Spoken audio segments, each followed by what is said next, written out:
नमस्कार। स्वयं के इस कोर्स पर्यावरण प्रदूषण एवं सतत प्रबंधन में आपका स्वागत है।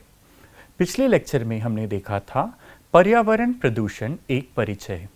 आज हम जानकारी प्राप्त करेंगे पर्यावरण प्रदूषण के प्रकार एवं स्रोत के बारे में। मेरा नाम डॉक्टर प्रतीक कुमार जगताप है। मैं assistant professor chemistry ICFAI university Raipur में कार्यरत हूँ। हम जानकारी प्राप्त करें पर्यावरण प्रदूषण की। पर्यावरण प्रदूषण का तात्पर्य मानवीय गतिविधियों के कारण पर्यावरण में किसी अवांछनीय पदार्थ के शामिल होने से है, जिससे पर्यावरण और पारिस्थितिकी में अवांछनीय परिवर्तन होते हैं। उदाहरण के लिए टैंक, नदी आदि जैसे स्वच्छ जल स्रोतों में सीवेज के पानी का छोड़ा जाना प्रदूषण का एक उदाहरण है। प्रदूषण विभिन्न प्रकार के होते हैं, जैसे वायु प्रदूषण, जल प्रदूषण आदि।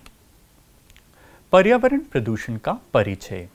पर्यावरण में हानिकारक पदार्थों का समावेश ही पर्यावरण प्रदूषण है। इसका मनुष्य और अन्य जीवों पर विपरीत प्रभाव पड़ता है। इसके कारण है अमूर्त शहरीकरण जैसे मानवीय गतिविधियों से पर्यावरण प्रदूषण, औद्योगिकरण जैसे इंडस्ट्रियलाइजेशन, खनन, माइनिंग, अन्वेषण, इन्वेस्टिगेशन एक गंभीर विश्वव्यापी समस्या है जो सामान्य आबादी और प्राकृतिक परिवेश की भलाई के लिए खतरा है और प्रदूषण का कारक है।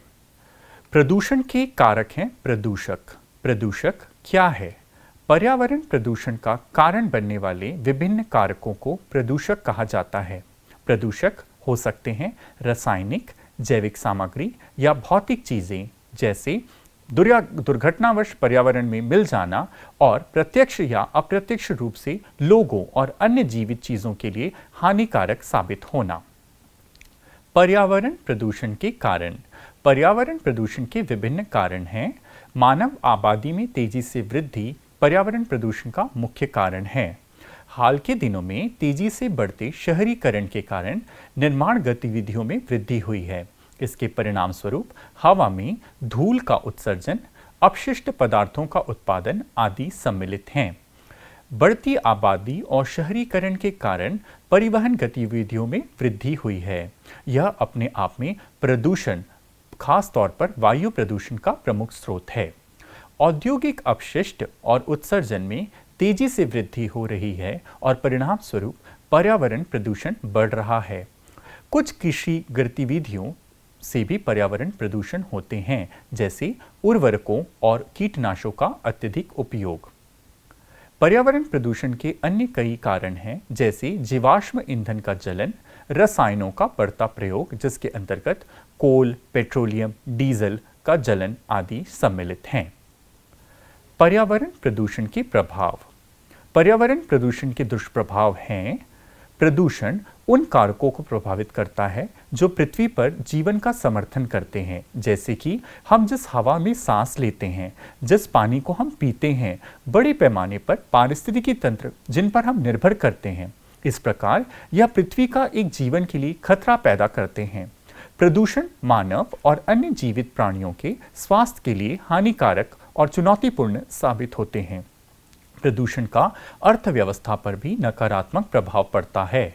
उदाहरण के लिए एक अध्ययन के अनुसार जल प्रदूषण के कारण सन 2050 तक भारत के सकल घरेलू उत्पाद अर्थात जीडीपी में लगभग 6% की हानि होगी, क्योंकि जल प्रदूषण के कारण मछली पालन, कृषि, जल गहन उद्योगों आदि में विपरीत नुकसान होंगे।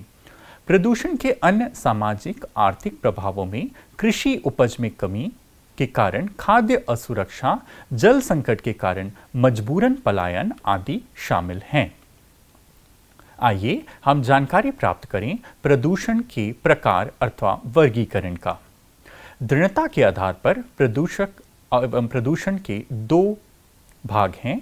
प्राथमिक प्रदूषक, वे उसी रूप में बनते हैं जिस रूप में वे पर्यावरण में डाले जाते हैं, जैसे डीडीटी जो हम खेतों में उपयोग करते हैं, एवं प्लास्टिक।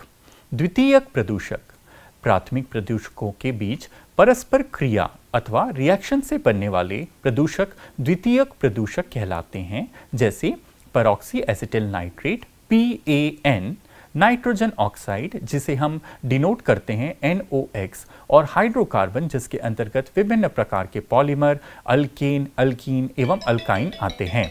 बायोडिग्रेडेबिलिटी के आधार पर प्रदूषक के दो प्रकार हैं। बायोडिग्रेडेबल प्रदूषक, अपशिष्ट उत्पाद या प्रदूषक जो प्राकृतिक प्रक्रियाओं या सूक्ष्मजीवी क्रिया द्वारा विघटित या अपघटित होते हैं, इसका एग्जाम्पल है सीवेज। गैर बायोडिग्रेडेबल प्रदूषक, ये प्रदूषक जो प्राकृतिक रूप से विघटित नहीं होते या धीरे धीरे विघटित होते हैं, इसका एग्जाम्पल है DDT, एल्यूमिनियम के डब्बे या किसी और मेटल के डब्बे। उत्पत्ति के आधार पर प्रदूषक के दो प्रकार हैं। प्राकृतिक प्रदूषक, ये प्रदूषक प्राकृतिक प्रक्रियाओं के दौरान निकलते हैं, जैसे ज्वालामुखी विस्फोट, जंगल की आग, घास की आग आदि। मानव जनित प्रदूषक, ये प्रदूषक मानव जनित गतिविधियों के दौरान निकलते हैं, जैसे इंडस्ट्रियलाइजेशन, जैसे औद्योगिकरण आदि। हमारे पर्यावरण की सुरक्षा क्यों महत्वपूर्ण है? पर्यावरण में किसी भी घटक में होने वाला अवांछनीय परिवर्तन जिससे जीव जगत पर प्रतिकूल प्रभाव पड़ता है, प्रदूषण कहलाता है। पर्यावरण प्रदूषण में मानव की विकास प्रक्रिया, औद्योगिकरण तथा नगरीकरण आदि का महत्वपूर्ण योगदान है। पर्यावरणीय घटकों के आधार पर पर्यावरणीय प्रदूषण को ध्वनि, जल, वायु एवं मृदा प्रदूषण आदि में बांटा जाता है। सभी जीव अपनी वृद्धि और विकास तथा अपने जीव चक्र को चलाने के लिए संतुलित पर्यावरण पर निर्भर करते हैं, जिसे हम बैलेंस्ड एनवायरनमेंट कहते हैं। संतुलित पर्यावरण से तात्पर्य एक ऐसे पर्यावरण से है जिसमें प्रत्येक घटक एक निश्चित मात्रा एवं अनुपात में उपस्थित होते हैं, परंतु प्रदूषण के कारण ये अनुपात बिगड़ जाता है। कभी कभी मानवीय या अन्य कारणों से पर्यावरण में एक अथवा अनेक घटकों की मात्रा या तो आवश्यकता से बहुत अधिक बढ़ जाती है अथवा पर्यावरण में हानिकारक घटकों का प्रवेश हो जाता है और प्रदूषण का कारण बनता है। इस स्थिति में पर्यावरण दूषित हो जाता है तथा जीव समुदाय के लिए किसी न किसी रूप में हानिकारक सिद्ध होता है। पर्यावरण में इन अनचाहे परिवर्तन को ही हम पर्यावरणीय प्रदूषण कहते हैं, जिसे हम एनवायरमेंटल पोल्यूशन भी कह सकते हैं। प्रदूषण के प्रकार, पर्यावरणीय घटकों के आधार पर पर्यावरणीय प्रदूषण को भी हम मृदा, वायु, जल, ध्वनि प्रदूषण आदि में बांट सकते हैं, जिनका हम गहन अध्ययन आगे की स्लाइड्स में करने वाले हैं। आइए हम शुरुआत करें विभिन्न प्रकार के प्रदूषणों की। सबसे पहले हम जानकारी प्राप्त करेंगे वायु प्रदूषण की, जिसे हम वायुमंडलीय प्रदूषण भी कहते हैं अथवा एयर पोल्यूशन। वायु गैसों का मिश्रण है और ये वायु में एक निश्चित मात्रा में पाई जाती है। जब मानव जनित स्रोतों से उत्पन्न बाहरी तत्वों से वायु में मिलने या वायु की गुणवत्ता का ह्रास होता है, तब वायु प्रदूषण होता है। वायु प्रदूषण के विभिन्न कारक हैं, जिसमें नाइट्रोजन के ऑक्साइड, सल्फर के ऑक्साइड, कार्बन के ऑक्साइड जिसके अंतर्गत कार्बन मोनोऑक्साइड और कार्बन डाइऑक्साइड सम्मिलित हैं। अमोनिया, कैडमियम, धूल के कण आदि भी वायु प्रदूषक हैं। वायुमंडल में कुछ हानिकारक पदार्थ जिनसे वायु प्रदूषण होता है। वर्तमान में स्वास्थ्य के लिए खतरा पैदा करने वाले प्रमुख प्रदूषकों के मुख्य रूप से सम्मिलित है हवा में फैला हुआ PM, जिसे हम पार्टिकुलेट मैटर या PM कहते हैं। सल्फर जैसी गैसीय अशुद्धियां, जिसके अंतर्गत sulphur dioxide gas SO2, ozone O3 जो कि स्ट्रेटोस्फीयर परत में मौजूद होता है, कार्बन डाइऑक्साइड, कार्बन मोनोऑक्साइड और नाइट्रोजन के ऑक्साइड्स जिसमें मुख्यतया NO2 और NOx सम्मिलित हैं। माप की इकाई, वायुमंडलीय प्रदूषकों को सान्द्रता की मापन इकाई ppm अथवा भाग प्रति मिलियन, पार्ट्स पर मिलियन से नापा जाता है। वायु प्रदूषण के प्रभाव।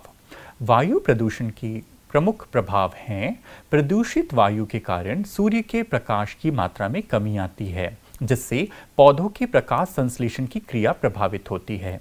वायु प्रदूषण से मानव का श्वसन तंत्र प्रभावित होता है, उसमें दमा, ब्रोंकाइटिस, सिरदर्द, फेफड़े का कैंसर आदि बीमारियों के कारण बनते हैं।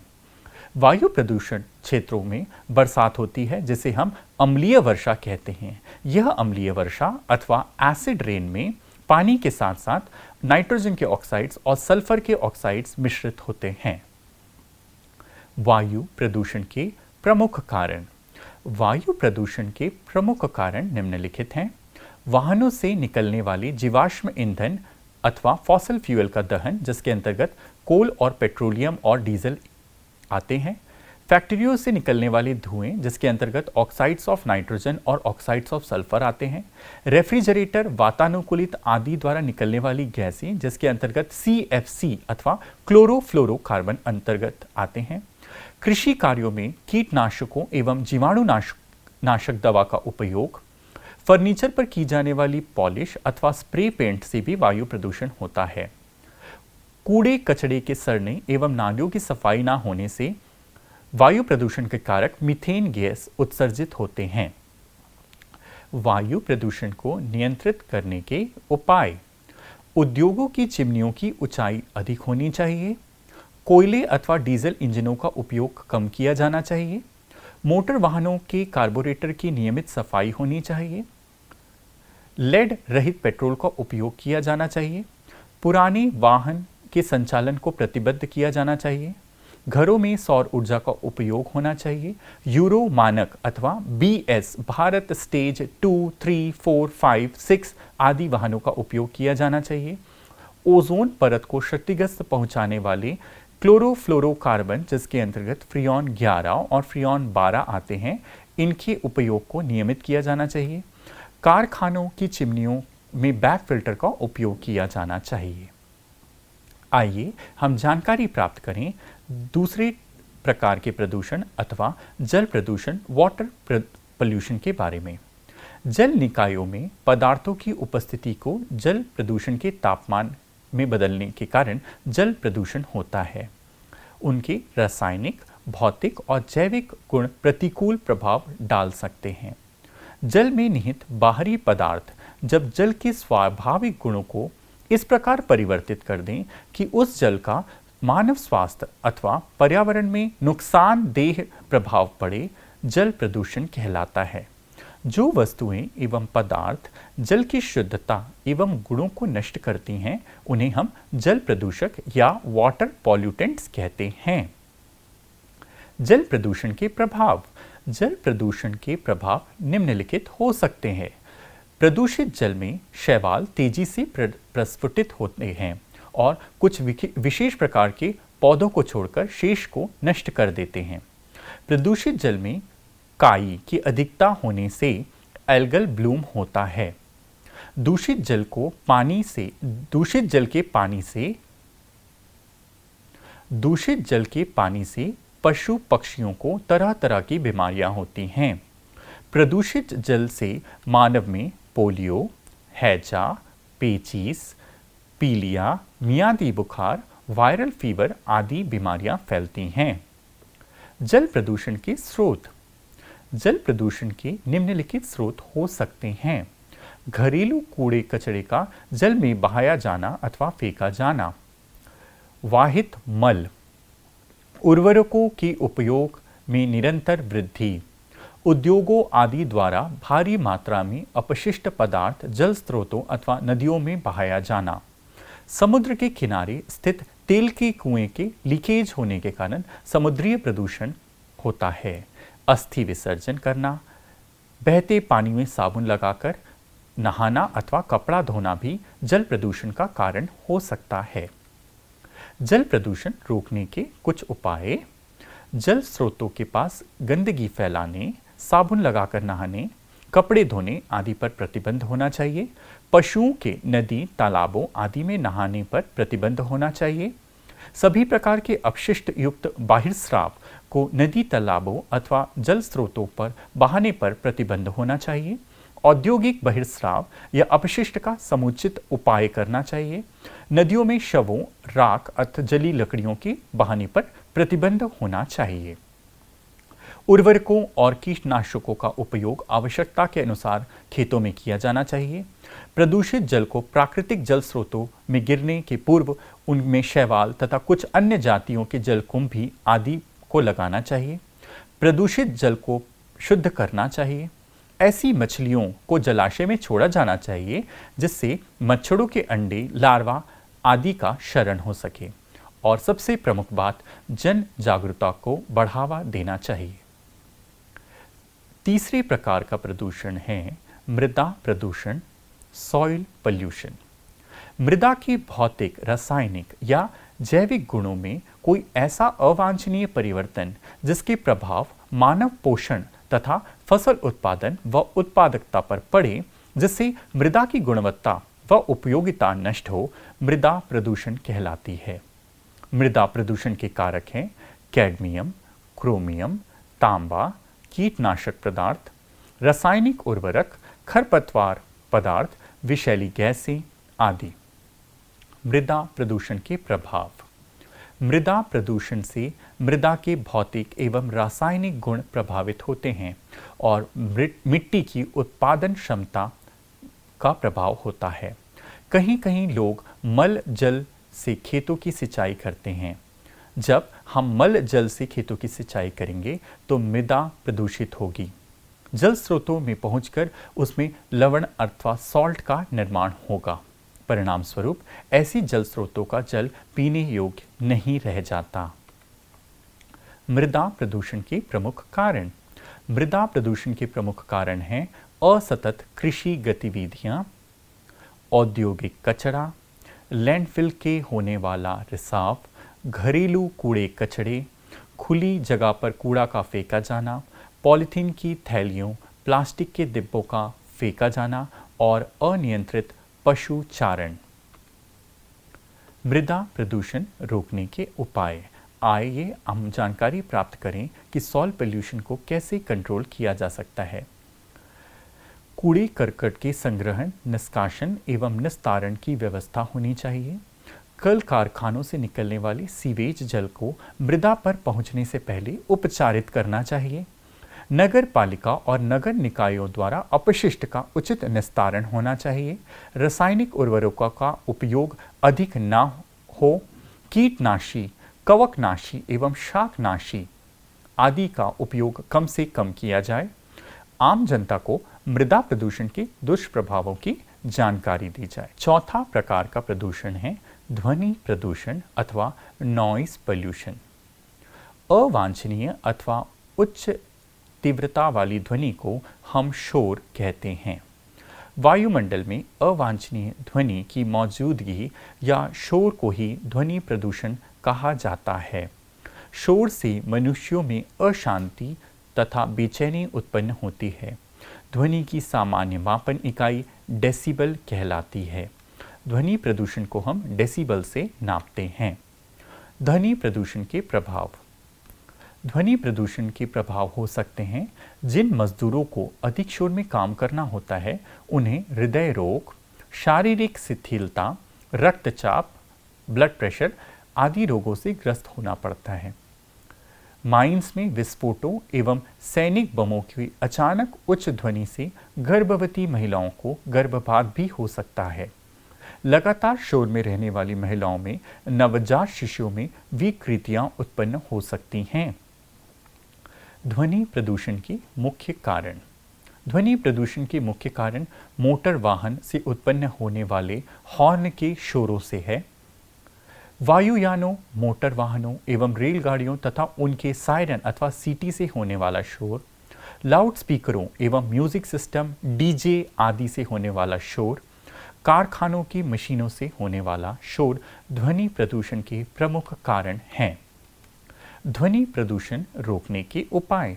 ध्वनि प्रदूषण को रोकने के विभिन्न उपायों में से कुछ हैं: अधिक शोर उत्पन्न करने वाले वाहनों पर प्रतिबंध, मोटर के इंजनों अथवा शोर उत्पन्न करने वाले मशीनों की संरचना में बदलाव अथवा सुधार, उद्योगों को शहरी अथवा नगरीय बस्तियों से बाहर स्थापित करना, उद्योगों को श्रमिकों को कर्ण प्लग या ईयर प्लग प्रदान करना, वाहनों के साइलेंसरों की समय समय पर जांच होना, बैंड बाजों, लाउड स्पीकरों एवं नारेबाजी पर उचित प्रतिबंध। पांचवी प्रकार का प्रदूषण है रेडियोधर्मी प्रदूषण। जब रेडियोधर्मी तत्व पर्यावरण या वायुमंडल में आकस्मिक रूप से उपस्थित हो जाते हैं, रेडियोधर्मी क्षय के कारण पारिस्थितिकी तंत्र के लिए खतरा पैदा करते हैं और रेडियोधर्मी या रेडियो एक्टिव प्रदूषण कहलाते हैं। रेडियोधर्मी पदार्थ पर्यावरण में संभावित हानिकारक आयनकारी विकिरण, जिसे हम आयोनाइजिंग रेडिएशन कहते हैं, जिसके अंतर्गत अल्फा एवं बीटा पार्टिकल और गामा विकिरण सम्मिलित हैं। रेडियोधर्मी प्रदूषण के कारण। रेडियो एक्टिव पॉल्यूशन के प्रमुख कारण न्यूक्लियर पावर प्लांट हो सकते हैं, जिन्हें हम परमाणु ऊर्जा उत्पादन केंद्र कहते हैं। भारत में भी यह ऊर्जा उत्पादन केंद्र काकड़ापाड़ा, नरोरा, कैगा आदि स्थानों पर पाए जाते हैं। परमाणु हथियारों का सामूहिक विनाश के हथियार के रूप में उपयोग, स्वास्थ्य एवं अन्य क्षेत्रों में रेडियो आइसोटोप का उपयोग, जैसे कैंसर, थायराइड आदि के उपचार हेतु खुदाई, माइनिंग, रेडियोधर्मी रसायनों का रिसाव, ब्रह्मांडीय किरणें एवं अन्य प्राकृतिक स्रोत, परमाणु अपशिष्ट रेडियो एक्टिव पॉल्यूटेंट्स का मैनेजमेंट, प्रबंधन और निपटान रेडियोधर्मी प्रदूषण के कारक हो सकते हैं। छठवां है प्रकाश प्रदूषण। प्रकाश प्रदूषण अनुचित, अवांछित और अत्यधिक कृत्रिम प्रकाश की उपस्थिति में होता है। अत्यधिक प्रकाश प्रदूषण का पर्यावरण और मानव स्वास्थ्य पर नकारात्मक प्रभाव पड़ता है। खगोलीय अनुसंधान में बाधा उत्पन्न होती है, पारिस्थितिकी तंत्र में गड़बड़ी पैदा होती है और ऊर्जा की बर्बादी होती है। प्रकाश प्रदूषण की विशिष्ट श्रेणियों में प्रकाश अव्यवस्था, प्रकाश अतिक्रमण, अति प्रकाश, चकाचौंध और आकाश चमक सम्मिलित हैं। इन चुनौतियों से निपटने के लिए एलईडी लाइटों का उपयोग, सजावटी रोशनियों का उपयोग कम करना, प्रकाश का उपयोग न्यूनतम करना आदि उपाय सम्मिलित हैं। निष्कर्ष। आइए हम निष्कर्ष ज्ञात करें इन विभिन्न प्रकार के प्रदूषणों का। प्रदूषण एक व्यापक अवधारणा के रूप में एक महत्वपूर्ण पारिस्थितिकी चिंता का विषय है, जिससे एनवायरनमेंट और इकोसिस्टम का क्षय होता है। परिवहन, औद्योगिक उत्पादन सहित मानव जनित क्रियाकलापों, ऊर्जा उत्पादन और अपशिष्ट पदार्थों का अपर्याप्त प्रबंधन से ही प्रदूषण होता है, जिसमें मुख्य कारण हमारे ट्रांसपोर्टेशन, जिसके अंतर्गत सड़क परिवहन, रेल परिवहन, वायु परिवहन आदि सम्मिलित हैं। इंडस्ट्रियलाइजेशन, जितने उद्योगों में निर्माण होंगे उतना ज़्यादा वायु एवं जल प्रदूषण होगा। प्रदूषण के प्रतिकूल प्रभावों में श्रवण संबंधी बीमारियों, हियरिंग एड्स, हृदय संबंधी बीमारियों, मस्तिष्क संबंधी रोग, अनुवांशिक उत्परिवर्तन, कैंसर एवं अन्य स्वास्थ्य समस्याएं उत्पन्न होती हैं। जलीय जीवन और मिट्टी की गुणवत्ता सहित पारिस्थितिकी तंत्र को नुकसान पहुंचता है, जिससे इनका विनाश भी हो सकता है। जैव विविधता, बायोडायवर्सिटी पर पर्यावरण प्रदूषण का नकारात्मक प्रभाव पड़ता है।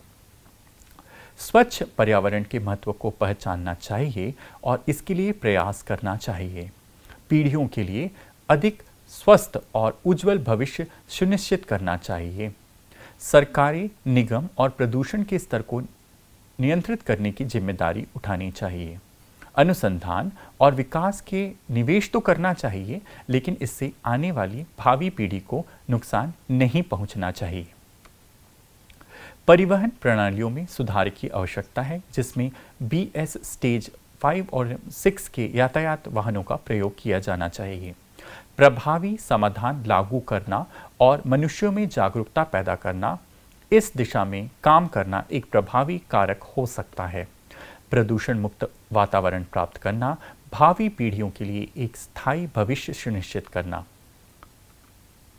स्वच्छ ऊर्जा स्रोतों और प्रौद्योगिकी को बढ़ावा देना, अपशिष्ट निपटान मतलब सॉलिड वेस्ट मैनेजमेंट, प्रथाओं को विनियमित करना, हानिकारक पदार्थ के उपयोग को विनियमित करने की आवश्यकता है। प्रदूषण के स्तर को निगरानी करें और उसमें सुधारात्मक कदम उठाएं। पर्यावरण अनुकूल प्रथाएं जैसे ऊर्जा की खपत कम करना, उचित अभ्यास करना, ये हम घर के स्तर पर, समाज के स्तर पर कर सकते हैं।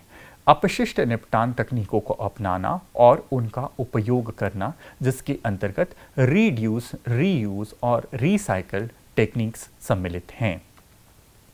ग्रीन हाउस गैसों के उत्सर्जन को कम करना, ऊर्जा दक्षता को बढ़ावा देना, नवीकरणीय ऊर्जा स्रोतों जैसे सौर ऊर्जा को अपनाना एवं उसकी वकालत करना पर्यावरण प्रदूषण को बचाने के लिए मुख्य एवं प्रभावी कारक हो सकते हैं। आइए हम विभिन्न प्रकार के प्रमुख प्रदूषणों जैसे वायु, जल प्रदूषण की सारांश को समझें। वायु प्रदूषण। वायु प्रदूषण का अर्थ है हानिकारक गैसों जैसे नाइट्रोजन के ऑक्साइड्स, सल्फर के ऑक्साइड्स, कार्बन के ऑक्साइड जिसमें मुख्यतया कार्बन मोनोऑक्साइड और कार्बन डाइऑक्साइड सम्मिलित हैं, धूल के कण एवं धुएं का वायुमंडल में प्रवेश, जिसके अंतर्गत मुख्य रूप से पार्टिकुलेट मैटर एवं पीएम पार्टिकल्स सम्मिलित हैं। वायु प्रदूषण के मुख्य स्रोत हैं उद्योग, वाहन, ऊर्जा उत्पादन एवं कृषि। इसके दुष्प्रभाव हैं स्वास्थ्य संबंधी समस्याएं, जिसके अंतर्गत श्वसन समस्याएं, हृदय रोग आदि सम्मिलित हैं। जलवायु परिवर्तन एवं अम्लीय वर्षा अथवा एसिड रेन। जल प्रदूषण। जल प्रदूषण जैसा हमने अपने पुराने स्लाइड्स में देखा, जल में हानिकारक रासायनिक, केमिकल, जैविक, बायोलॉजिकल और भौतिक फिजिकल पदार्थों का मिश्रण एवं सम्मिलन से है। इसके मुख्य स्रोत हो सकते हैं औद्योगिक अपशिष्ट, कृषि रसायन, घरेलू अपशिष्ट आदि। इसके प्रमुख प्रभाव हैं जल जनित बीमारियां जैसा हमने देखा हैजा, पीलिया, डायरिया आदि। पारिस्थितिकी तंत्र पर प्रभाव, पीने के पानी की कमी आदि। मृदा प्रदूषण, सॉइल पोल्यूशन। मृदा प्रदूषण का मतलब है मिट्टी में हानिकारक पदार्थों का सम्मिश्रण। इसके प्रमुख स्रोत हो सकते हैं कृषि कार्यों में डीडीटी, फर्टिलाइजर आदि का अत्यधिक उपयोग, जिसके अंतर्गत मुख्य स्रोत हैं कृषि रसायन, इंसेक्टिसाइड्स, पेस्टिसाइड आदि सामानों का अत्यधिक उपयोग। औद्योगिक अपशिष्ट, घरेलू कचरा। इन अपशिष्टों को हम मुख्यतया दो भागों में विभाजित कर सकते हैं। घरेलू अपशिष्ट जिसके अंतर्गत कागज आदि सम्मिलित हैं, औद्योगिक अपशिष्ट जिसके अंतर्गत सॉलिड वेस्ट हो सकते हैं, कांच के टुकड़े, मेटल के टुकड़े इत्यादि। मृदा प्रदूषण के प्रभाव। मृदा प्रदूषण के विपरीत प्रभावों में मिट्टी की गुणवत्ता में कमी, जिससे फसल की पैदावार में कमी सम्मिलित हैं। मृदा प्रदूषण के कारण पारिस्थितिकी तंत्र पर भी विपरीत प्रभाव पड़ता है। ध्वनि प्रदूषण। ध्वनि प्रदूषण का अर्थ है वातावरण में अवांछित या हानिकारक शोर। हमने देखा है अत्यधिक समय पर स्कूल, कॉलेजों एवं हॉस्पिटल के सामने लिखा होता है शोर ना मचाएं अथवा नो हॉन्किंग जोन। मुख्य स्रोत उद्योग, वाहन, निर्माण कार्य, ध्वनि उपकरण आदि। इनके स्वास्थ्य प्रभाव हो सकते हैं सुनने में कमी आना, मानसिक शिथिलता, वन्य जीवों पर प्रभाव आदि। निष्कर्ष। पर्यावरण प्रदूषण एवं उसके प्रकार और स्रोतों का आइए हम निष्कर्ष प्राप्त करें। पर्यावरण प्रदूषण की रोकथाम के लिए सबसे सशक्त नियम और कानून होने चाहिए। जन जागरूकता में प्रभाव डालना चाहिए। स्वच्छ ऊर्जा का उपयोग करना चाहिए, जिसके अंतर्गत सौर ऊर्जा, भूतापीय ऊर्जा आदि सम्मिलित हैं। हम एक जिम्मेदार नागरिक के तौर पर पर्यावरण की सुरक्षा के सक्रिय योगदान दे सकते हैं। प्रदूषण एक गंभीर समस्या है जिसका समाधान हमारे हाथों में है। सामूहिक प्रयास और जागरूकता से हम पर्यावरण को संरक्षित कर सकते हैं। प्रदूषण के प्रभाव। मानव स्वास्थ्य पर प्रभाव, जिसके अंतर्गत शारीरिक स्वास्थ्य, मानसिक स्वास्थ्य, सम्मिलित हैं। वनस्पति एवं जीव जंतु पर प्रभाव। प्रदूषण के कारण विभिन्न प्रकार की वनस्पति, प्लांट्स और एनिमल्स पे भी दुष्प्रभाव पड़ते हैं। इसका प्रमुख कारण एसिड रेन और मृदा की उपजाऊपन में कमी हो सकती है। इसका प्रभाव पारिस्थितिकी तंत्र अथवा इकोसिस्टम पर भी पड़ता है, जिससे हम खाद्य श्रृंखला एवं फूड चेन पर और फूड वेब पर देख सकते हैं। आइए हम जानकारी प्राप्त करें विभिन्न प्रकार के प्रदूषण के रोकथाम के उपायों की। सर्वप्रथम हमको नवीकरणीय ऊर्जा का उपयोग करना चाहिए और जो फॉसिल फ्यूल जिसके अंतर्गत कोयला, पेट्रोल और डीजल आते हैं उनका उपयोग कम कर देना चाहिए। कचरे का प्रबंधन में सुधार होना चाहिए। इसके अंतर्गत विभिन्न एडवांस टेक्निक जैसे इंसेरिनेशन, लैंडफिल, रिड्यूस, रीयूज और रिसाइकल का महत्वपूर्ण योगदान है। जागरूकता और शिक्षा। स्कूल एवं कॉलेज शिक्षा से लेकर विश्वविद्यालय शिक्षा तक एनवायरमेंटल साइंस अथवा पर्यावरण विज्ञान की जागरूकता पैदा करना। प्रदूषण नियंत्रण के कानूनों का सख्ती से पालन करना। धन्यवाद।